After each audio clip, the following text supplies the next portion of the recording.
Last week in Michigan politics, a long look back and a pitch for the future of Michigan. Details from Michigan Governor Gretchen Whitmer's final State of the State address. Plus, decades of discrimination encouraged by the federal government that led to decades of neglect toward many West Michigan neighborhoods. We dive deep into the history of racial redlining and the impacts experts say it still has today.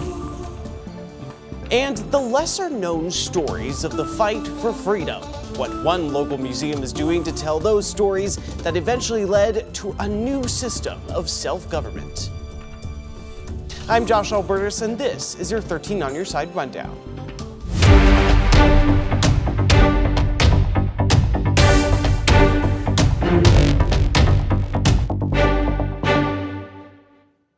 We begin on the topic of data centers. They continue to be a controversial issue, not just in Michigan, but all over the U.S. This week, in his State of the Union address, President Donald Trump announced he wants tech companies to pledge to provide their own power so they can pay for it.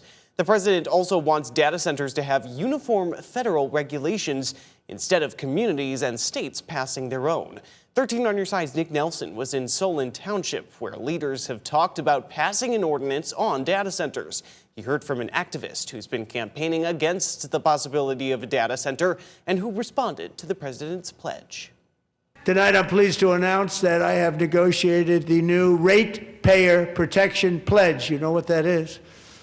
We're telling the major tech companies that they have the obligation to provide for their own power needs. That was President Donald Trump saying at this week's State of the Union address that more federal attention will be focused on AI data centers and the energy used to power them. We already know that this administration is very pro-data center. Katie Velchev with the group Stop Solon Township Data Center spoke about the pledge from the president, saying she's worried about what kind of control the federal government could have on data centers. That means that you could have people in Washington, D.C. making a decision on a hyperscale AI data center to the tune of 800 acres in your backyard, and you could have no say on it. Velchev spoke at the Solon Township Planning Commission meeting Wednesday, where commissioners discussed a draft zoning ordinance for data centers. A subcommittee will now review the ordinance, which would distinguish data centers by scale and electricity requirements. At some point when the Planning Commission is ready, we would then get a final version and set it for a public hearing. Velchev and dozens of other members of the public continue to speak out against the construction of a data center that would likely be built south of 17 Mile Road, west of US 131. We have people that would live across the street from this development. We have a 55-plus community that would be directly next to it. So there's those concerns, but then beyond that, we're also concerned about transparency. The Falls Township Board voted earlier this month to put a 6-month moratorium on data center proposals in the township. And Governor Gretchen Whitmer praised the U.S. Supreme Court's recent decision that struck down many of the president's international tariffs, a key part of his economic strategy. The court ruled that the International Emergency Economic Powers Act does not authorize the president to impose tariffs. In a statement released last week, she said, quote, "Today's Supreme Court decision is a decisive and welcome step forward." She added, quote, "I'm hopeful that this decision will force Congress and the president to the table to work together on a more common sense strategic trade policy."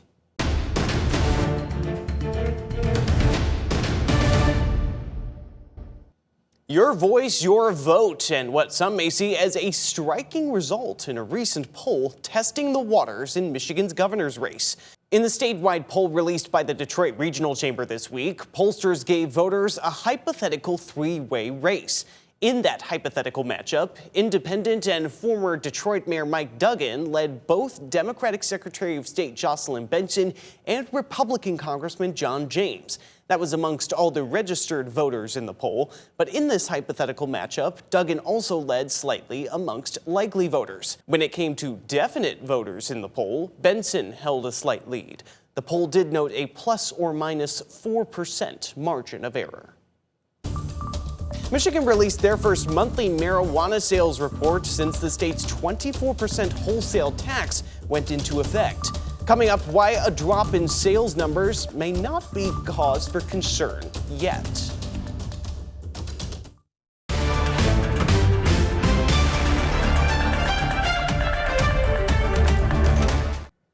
At the state capitol on Wednesday night, Governor Gretchen Whitmer delivered her last State of the State address as governor.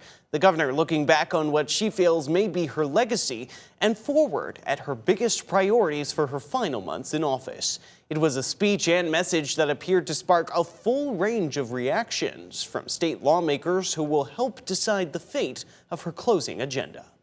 Please escort in the governor of Michigan. Michigan Governor Gretchen Whitmer taking the podium under the Capitol Dome Wednesday night for her final State of the State address as governor.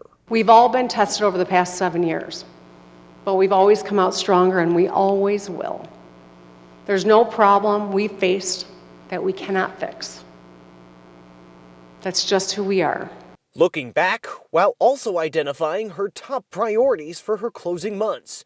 1. Education and literacy rates. Let's support teachers by adopting effective curriculum statewide and fund additional professional learning, like letters training, to ensure we're teaching literacy using the most effective strategies to improve student outcomes. Another, healthcare and what she called the massive tab left from the federal government for states to handle. Let's cap interest rates on medical debt. Let's prevent medical debt from showing up on your credit report. Let's require hospitals to set up financial assistance programs for patients. And let's ban liens or foreclosures on homes because of medical debt. And third, affordable housing. We can't change national tariffs. Believe me, I've tried. But we can build more quality, affordable housing in Michigan. Instead, focusing her proposals on the shortage of supply. First, a new state-level affordable housing tax credit. 2 more things we should do to build housing. 1, demolish nonsensical construction requirements. And 2, streamline zoning. There's still too much red tape that gets in the way of shovels hitting dirt.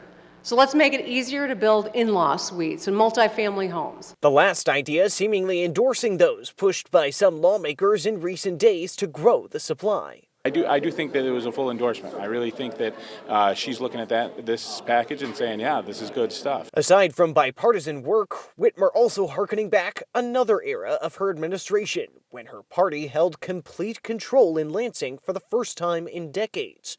And what did some West Michigan lawmakers think of the speech? I was really pleased to see the bipartisan tone that she struck. Hopeful that will set us off on the right foot for the budget conversations this year. Under this governor, she wants to raise taxes, she wants to raise spending, and we know that's not how you fix the state of Michigan. My fellow Michiganders, thank you for this opportunity.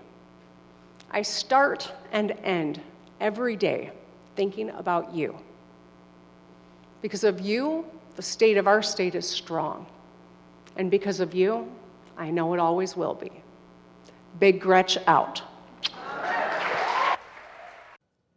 The Michigan Cannabis Regulatory Agency released their first look at sales numbers since a 24% wholesale tax on marijuana went into effect at the beginning of the year. In January, the cannabis industry recorded their largest month-over-month percentage drop in total sales of adult use and medical marijuana. The nearly 16% drop in sales was almost 3% greater than the second largest month-over-month drop that took place in January of 2024. But looking at the last 5 years of December to January sales have historically dropped by significant amounts at the beginning of the year. It's likely too soon to tell how the 24% wholesale tax on marijuana is affecting sales and prices, but as the year continues, it could lead to a clearer picture of the impacts. That is, unless Republican State Senator Jonathan Lindsay has anything to say about it. He recently introduced legislation that would completely repeal the wholesale tax. Lindsay said, quote, "This is about reining in the government's constant attempt to get just a little bit more out of people. Lansing must realize that growing government by taxing businesses into oblivion has never been and will never be a way to encourage a healthy Michigan economy."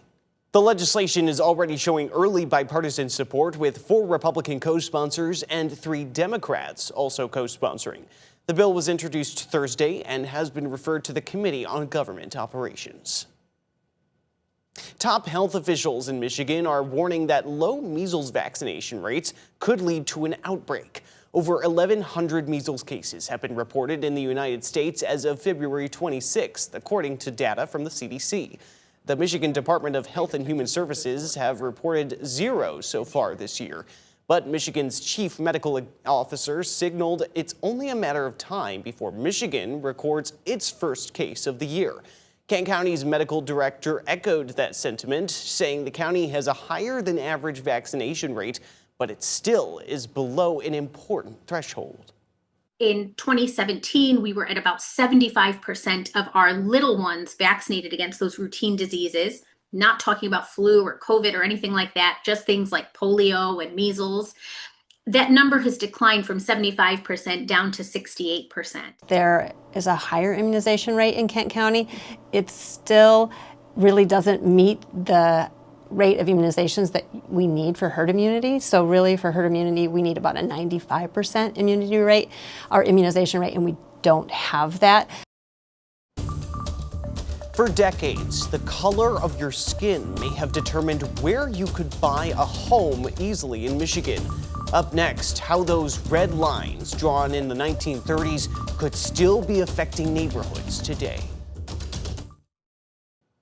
The Grand Rapids City Commission met this week, just days after a man died after being shot by Grand Rapids police. And it now has community members speaking up to their local government and elected officials, asking questions and demanding answers and change. It happened February 18th on Eastern Avenue Southeast. Grand Rapids police say they chased 32-year-old Daquan Johnson after reports of a man on a bike with a gun.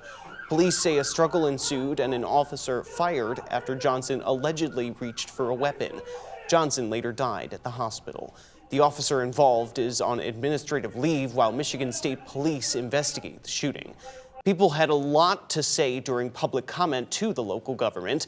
Many lined up to speak at the meeting to demand change, saying the commission and the police department have not been listening to their concerns when it comes to police force. Several commissioners addressed the dozens who spoke about the shooting, saying they intend to take another look at some of the policies brought up, including the use of canines. This is the first time I think that a canine that I've ever heard of an incident like this, of canines being violent, of mauling, of causing damage, of being used in pursuits. And so I think from the sake of transparency and for the sake of better policing, better accountability, better excellence, that it's also time for us to look at that policy. How we police and use our canine unit right now is no different from some of the other large and mid-sized cities, but that doesn't mean that we cannot get better. I'm willing to certainly have that conversation. I promise that we will continue to listen, and that doesn't mean that we will continue to listen without acting. It doesn't mean that we will continue to listen without talking with you. We will continue to do that. And City Manager Mark Washington says any potential changes to the canine policy would have to be taken up by the Public Safety Committee. Questions persisted from the community about that shooting last week. The mayor and other city leaders were asked about it at a discussion on policing and accountability Monday night. 13 on Your Side's Nick Nelson was at Alger Middle School, where many demanded answers. I didn't know that we had this voice. I didn't know the mayor was going to be here. And if more people know this, we can come and stay and maybe make a change. We need our community behind us. Davion Smith is one of many community members who asked for something to be done at the city level in the aftermath of the shooting death of Daquan Johnson by a Grand Rapids police officer last week. Mayor David LeGrand, who's been hosting a series of discussions on public safety, said he couldn't comment on the ongoing Michigan State Police investigation. There's going to be a charging decision or not a charging decision potentially in that incident to the Kent County prosecutor. So these are things that I am not involved in, but I sure could mess up. However, that didn't stop people from asking questions. Some members of the panel, including advocate Raynard Ross, did question if excessive force was used. In my opinion, with two officers in the canine and the person who's in a prone position, there were other ways that could have been handled short of deadly force with a weapon. Several approaches to changing city or police policy were brought up, including a review of the department's K-9 deployment policy. We need to go ahead and change how they're being deployed in our neighborhoods, in our community. People who are being racially profiled, there should be no tolerance for that, just like we don't tolerate any crime. Following that meeting, Mayor LeGrand is clarifying a comment he made about gun ownership. Nobody gardens with a gun, right? Nobody changes their tire with a gun. What they're for is killing human beings. And so it's really hard. I think as a community, we have to start having some shaming around gun possession. I think if you've got a gun, you should be ashamed of yourself. I really do. On Facebook, LeGrand said his intent in making the comment was to shift the community's conversation away from the status quo and provide an opportunity to everyone to reflect on what responsible gun ownership looks like. Racial redlining is an illegal 1930s-era policy that still impacts communities here in West Michigan. Encouraged by the federal government at the time, neighborhoods were graded depending on how risky mortgages were believed to be in those areas. But that risk was very often based on the race of the people who lived there. We spent weeks talking to experts and community members about the history behind it, the impacts, and how some are working to fight them. Owning a home can pave the way to the American dream, but for many, that path has a long and at times dark history. I grew up in part of a community that was only designated for a certain group of people, and I grew up in the integration phase. In the past, when it was legal to discriminate on where people lived, it was yet another part of our history where we've had to overcome challenges based on land use. It was called redlining. The term was actually originally popularized in the 1960s by civil rights activists, housing rights activists, when they were fighting against discriminatory behavior by banks and lenders. But more recently, it's become associated with behavior by the federal government in the 1930s. In the 1930s, as the number of people defaulting on mortgages peaked, cities like Muskegon and Grand Rapids saw their neighborhoods divided up to show where residents may be most or least likely to default. Green for what was considered the safest, and red for what was considered the most risky. So the Homeowners Loan Corporation, they were created to protect banks because there was a mortgage crisis. Lots of people were defaulting on their mortgages, and the federal government was worried about banks being solvent. Michigan State University professor Craig Carpenter has been studying these policies and their lasting effects for years. And the reason he said they're now infamous is because that underwriting manual for how they would decide whether or not a neighborhood was green or red was explicitly racist. In certain cases, guidelines for risk level were based on simple geography. But the most central reason for determinations, he indicated, was based on who lived there. In Muskegon, for example, some of the coastal areas were redlined because they were worried about the physical, technological investment and whether or not those houses would be safe over time. And then the central neighborhoods of Muskegon were redline mapped because black people lived there. So you can see they were equating literal physical hazards with where people of color live. In 1968, President Lyndon Johnson signed the Fair Housing Act, outlawing racial redlining. But after decades of legal discrimination and disinvestment, experts say its impact remains. Do we see those kinds of disparities still today? I still think it exists. Unfortunately, I think it's just maybe a little more subtle, and therefore some people don't realize they're having a difference in treatment. You have a systemic process, leaving people out, and then you have literally property by property leaving people out. Decades after that, the housing scene of today is something that Liz Keegan has seen up close and personal. We cover 38 counties. We had over 260 allegations of housing discrimination filed with our Fair Housing Center in 2025. Their headquarters in Grand Rapids, nestled near multiple historically redlined areas. To my understanding, this is one of the neighborhoods that we were talking about that was historically redlined back in the 30s to 60s. At least that's what the map suggested Yes, to me. absolutely. Yeah, this is one of the red line neighborhoods. Underinvestment, she explained, can lead to impacts including a lack of generational wealth to pass on. The ability to own a home and build that wealth for your generations that follow you was denied. Community services were underinvested in, like schools, health, all of those things, food, deserts, that sort of thing. So it stripped those areas of their wealth and their equity, and so therefore it still impacts the same communities, similar ways. Some officials want to help right the wrongs of the past. We're still trying to reverse the impact of inequities in some of the red line conditions by investing more in the southern part of our city, which had been historically marginalized, the Third Ward Equity Fund. And many hope to educate. This history is horrible, right? And we know it has long-run effects today. And so we don't want to sugarcoat it and pretend it wasn't that bad, right? And you can never forget the mistakes that was done in the past, because if you do, we're doomed to repeat them. Washington also made mention of a new community center at MLK Park in Grand Rapids' 3rd Ward. That center celebrated its opening this past weekend with a ribbon cutting. The new community center is a 25,000 square foot space. Organizers say it offers something for everyone, with a heavy focus on creating a safe space for teens. We just celebrated this past weekend an investment at the Martin Luther King Center, the newly reopened center, of $20 million, and that's right in the 3rd Ward. And the 3rd Ward Equity Fund was established about 6-7 years ago to make sure that we are even more intentional in investments in parts of the city that has been historically underinvested. So we were able to leverage funding from 3rd Ward Equity Fund to help improve the Martin Luther King facility, which helps with recreation, amenities, helps with alternatives for programming for youth. Washington added that the 3rd Ward Equity Fund is also used to help with business startups, local micro businesses, and entrepreneurs in that ward.